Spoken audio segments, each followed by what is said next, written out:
E aí, moçada, tudo bem? Sou Giovanni aqui, dando sequência nesse capítulo que fala do sistema respiratório. Nessa aula a gente vai dar uma olhada nos órgãos do sistema respiratório.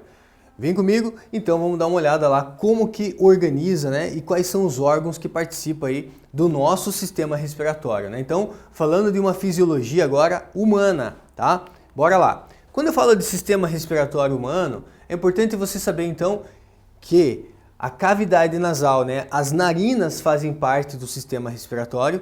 Por mais que você possa respirar pela boca, a boca não é uma estrutura do sistema respiratório, tá, galera? A boca é uma estrutura relacionada ao sistema digestório. Eu até posso respirar pela boca, mas ela não é oficialmente o melhor local para que o ar entre. É importante que o ar entre pela cavidade nasal, entre pelas narinas, porque é a partir das narinas que vai acontecer o quê? Vai filtrar, porque você tem os pelinhos do nariz que vão filtrar ali as impurezas, e tem ali um muco. Esse muco ele vai ser responsável por umidificar, né, esse ar que está entrando. Então, o ar entra pela cavidade nasal, aí ele passa pela faringe. A faringe é uma estrutura comum ao sistema digestório e também ao sistema respiratório, porque lá no sistema digestório você tem boca, faringe, esôfago. Aqui no sistema respiratório eu tenho cavidade nasal, ou narinas, né? Narinas, faringe, aí vem o quê? Vem a laringe. E é aqui na laringe, galera, que ficam as pregas vocais, né? As cordas vocais responsáveis pela fala, né? Responsáveis aí para você conseguir emitir som. E aí eu tenho aqui, então, a traqueia, então vem na sequência traqueia. A traqueia, ela tem anéis cartilaginosos. Veja que não é osso, são anéis cartilaginosos que você tem na traqueia. E aí vem o quê? Vem aqui, agora vamos para os dois pulmões, são dois pulmões, certo? E aí nós temos lá nos pulmões. Vamos dar uma olhada aqui do lado esquerdo. Temos o bronco esquerdo, tem o bronco direito, né? Mas vamos dar uma olhada no bronco esquerdo. Temos o bronco esquerdo e conforme esse bronco ele vai ramificando cada vez mais, nós temos os bronquíolos. E aí, né, nós temos aqui embaixo um músculo que só mamífero tem, chamado de diafragma. Esse diafragma ele faz esse trabalho aqui, ó, né? Então, conforme o diafragma ele movimenta, ele vai garantir o quê? Ele vai garantir a inspiração. Quando você inspira, o que acontece com o diafragma? Ele desce, né? Então ele desce, aumentando aqui o volume interno. Como o volume interno aumenta, a pressão diminui. Se a pressão interna diminui, eu consigo absorver esse ar, certo? Então, o diafragma me auxilia nesse processo de respiração. Quando o diafragma sobe, a gente diz que ele sobe, né? Nesse momento que ele sobe, o volume diminui. Se o volume diminui, a pressão aqui dentro aumenta e eu consigo jogar esse ar para fora na expiração, certo?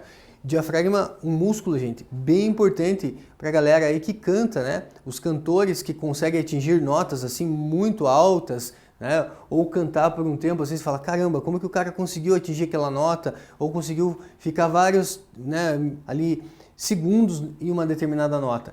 Que ele aprende a respirar pelo diafragma. Quando você respira, você controla por aqui, né, o processo. Aí a pessoa fica sem voz, né? Ela acaba sobrecarregando demais as cordas vocais. Agora, quando um músico ele aprende a usar o diafragma, aí, né, é outra situação. Ele consegue atingir uma nota um pouco maior, consegue inclusive, né, fazer com que o canto dele fique muito mais bonito também. Parece que ele está cantando às vezes notas altíssimas sem fazer esforço. Quem está fazendo esforço, na verdade, é o diafragma. E o diafragma é um músculo, gente. Então, quanto mais você exercitar, mais, né, você vai conseguir emitir notas mais altas. Legal? Os lobos do pulmão, né? Então, nós temos, né, sempre a imagem olhando para vocês, tá, galera? Lado esquerdo, lado direito. Para você não errar, sempre a imagem olhando para vocês. Então, o lado esquerdo tem dois lobos. O lado direito tem 3 lobos, né? Dividido em 3 partes. O lado direito, dividido em 2 partes, o lado esquerdo. O lado esquerdo, inclusive, veja que tem uma parte aqui, ó. Você fala, nossa, professor, por que não tem nada aqui? Por que fica assim? Essa região aqui é chamada de mediastino, que é onde fica ali o coração. Então o coração fica bem nessa parte aqui, ó. Veja, né? O coração fica um pouquinho mais voltado para o lado esquerdo, nessa região aqui chamada mediastino. Por isso que o pulmão esquerdo ele é um pouquinho menor do que o pulmão direito. Aqui olhando a imagem um pouco mais bonitinha, né? Uma coisa é olhar a imagem assim, outra coisa é olhar uma imagem um pouco mais bonitinha. Então você vê aqui ó, os 3 lobos, lobo superior, lobo médio e lobo inferior. E aqui você tem só o lobo superior e o lobo, né, inferior, certo? A região aqui do mediastino no pulmão ali esquerdo.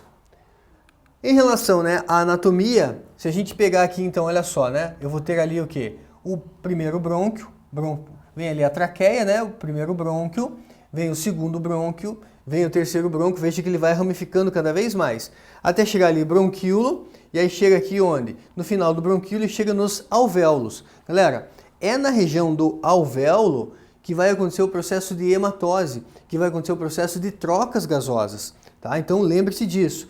É aqui nos alvéolos que vai acontecer o processo de troca gasosa, né? Então no alvéolo acontece isso. Olha uma outra imagem, né, um pouco mais bonita aí para vocês. Aqui você vê o diafragma, né, em destaque, olha só. Diafragma, um músculo que só tem em mamífero, certo? Músculo que só tem em mamíferos. Aqui você vê a traqueia. Aí você tem ali o que? Os brônquios, né, o brônquio esquerdo, o brônquio direito e os pulmões, né? Olha a região do mediastino, onde fica o coração, certo? E aqui agora vai aparecer um gifzinho mostrando para vocês como que o diafragma funciona, ó. Então o diafragma ele abaixa, ele volta, abaixa, volta. A gente diz que quando ele abaixa, ele, né, contrai. Quando ele sobe, ele relaxa. Contrai, relaxa. Contrai, relaxa, né? Então quando ele abaixa, o ar entra. Quando ele abaixa, o ar entra. Quando ele sobe, o ar sai, né? Então essa é a função, né, em relação aí ao diafragma, né? Garantir o processo de inspiração e expiração. Lembre-se, né, o nosso corpo está submetido a uma pressão atmosférica externa.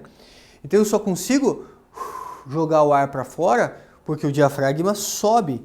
Quando ele sobe, o volume interno aqui diminui e nesse momento a pressão aumenta e aí eu consigo jogar esse ar para fora, certo? Então seria esse o funcionamento então aí do diafragma.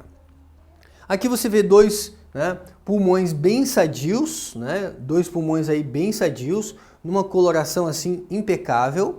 E agora você vai ver o que? Um pulmão de uma pessoa fumante.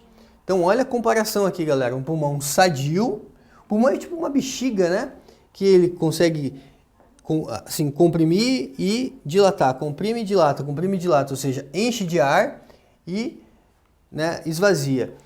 E aí o que acontece? Nesse momento aqui, esse pulmão ele perde esse poder, né, de dilatação, ele fica mais rígido.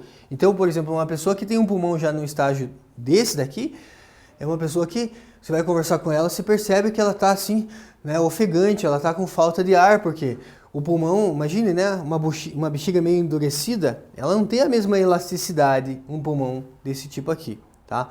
Ai, professor, e se a pessoa parar de fumar? Bom, se ela parar de fumar ao longo, né, talvez de muito tempo, isso não acontece do dia para a noite, pode ser que esse órgão, né, ele consiga se recuperar um pouquinho. Mas aqui você está vendo, né, o pulmão de uma pessoa aí que fumou talvez aí por muito tempo na vida. Aqui você tem, né, então, ainda, né, a questão lá das fossas nasais, cavidades nasais, a faringe, aí vem a laringe. Galera, ali na laringe, o que acontece? Tem uma estrutura ali chamada glote, né? A glote é a estrutura e tem um pinguelinho ali, tipo uma tampinha, que é chamada epiglote. Então, quando você está comendo, né, a epiglote ela tampa a glote, para que esse alimento não vá para a laringe, para que esse alimento ele vá para o esôfago. Mas às vezes você está comendo, você está falando ao mesmo tempo e come e fala, o que acontece? Às vezes a epiglote ela não fecha rápido e o alimento pode vir parar na laringe. E aí é nesse momento que a pessoa engasga, né?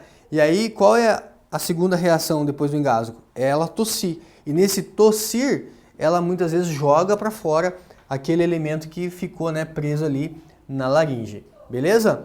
Então, vamos lá. É na laringe que ficam as pregas vocais, né, as cordas vocais, o termo anatômico mais correto é chamar de prega vocal. E aí vem a traqueia, brônquios, bronquíolos, até chegar lá nos alvéolos pulmonares, que é onde acontece a hematose, tá bom? Eu vou passar um vídeo agora para vocês, e é um vídeo que ele vai te mostrar um exame de prega vocal. O que é um exame de prega vocal? Quando um cantor, né, muitas vezes começa a sentir desconforto nas pregas vocais, ele consulta o médico vai solicitar um exame chamado laringoscopia. Porque é na laringe que ficam as pregas vocais. Então esse exame chamado laringoscopia é para ver como estão as pregas vocais, ver se tem algum desgaste, ver se tem algum calo. Então o que eu vou te mostrar agora aqui é um exame chamado laringoscopia. Como que faz, professor? Coloca um caninho com uma câmera e vai ver o quê? Vai ver exatamente a prega vocal. Bora lá? Vamos passar aqui. Deixa eu dar um play. Pera lá. Vou dar um play aqui. Agora sim, tem que passar o meu mouse aqui. Aí, passo o meu mouse para cá. Deixa eu dar um play nesse vídeo aqui para vocês. Então aqui você está vendo o quê? Aqui é a região das pregas vocais. Então o que o médico faz? O médico fala assim, cara, fala algum som aí. Daí a pessoa fica lá, A, B, E, né? E a prega vocal vai trabalhando. Então, ó, começou. Então olha só, é assim que você consegue emitir som. As pregas vocais, elas atritam umas com as outras. Então quando fala assim para a pessoa que fala muito, olha, beba água, coma maçã, não é porque a maçã vai passar por aqui, mas o fato de você estar ingerindo água garante que as vias respiratórias, principalmente, né, aqui na região das cordas vocais, ela fique úmida. E para garantir o quê? A fala, é importante que essa região esteja úmida, e ela estando úmida, o atrito não é tão grande, né? Então veja, o médico nesse momento pede para a pessoa ficar emitindo o som, então ela fica lá, A, e fala, O, né? Então, agora a câmera sumiu um pouquinho e ele volta lá. Vibrou bastante lá a prega vocal. Então, se você nunca viu um exame desse, né? É só por uma questão de curiosidade, né? Você saber como que é um exame de prega vocal. Se tiver algum calo, se tiver alguma coisa ali danificada, o médico já consegue ver. Bem simples. O senhor tem que tomar anestesia? Não, é só uma canulazinha, né? Bem fácil. O médico fica segurando a ponta da tua língua assim e vai lá com a câmerazinha e você tá aqui, né? Uma televisão igual essa daqui, você fica olhando para a televisão, vendo ali o que ele está visualizando, certo? Bora lá, gente, dar uma olhada então nos exercícios. Vem comigo aqui, ó. O ronco é um ruído provocado pelo estreitamento ou obstrução nas vias respiratórias superiores durante o sono. Esse estreitamento dificulta a passagem do ar e provoca a vibração dessas estruturas. A sequência correta da passagem do ar pelo sistema respiratório a partir das cavidades nasais é... Então ele começa pela laringe? Não, ele começa pela... Seria cavidade nasal, não tem, né? Então começa pela faringe. Cavidade nasal, faringe. Então começa pela faringe. Então seria B ou E, né? Faringe, laringe. Depois vem traqueia, brônquios, bronquíolos e alvéolos pulmonares. Então ficamos com a letra B, alternativa aí correta. Beleza? Letra B, correta. Mais um. Um professor de ciência explicou aos seus alunos que após a mastigação o alimento é engolido e passa para a faringe e depois para o esôfago. Nesse momento, uma pequena estrutura de cartilagem funciona como uma válvula, lembra? Uma válvula que recebe esse estímulo nervoso para obstruir a entrada da laringe e impedir que o alimento siga pelo sistema respiratório, portanto que esse alimento vá lá para o esôfago. Quando ocorre um descontrole dos reflexos que fecham a laringe, nós engasgamos, mas um novo reflexo provoca tosse e ajuda a desobstruir o sistema respiratório. O nome da estrutura de cartilagem descrita pelo professor é, lembra? Você tem a glote e tem o pinguelinho que fecha, que é a epiglote. Então a estrutura aqui que ele está falando é a epiglote.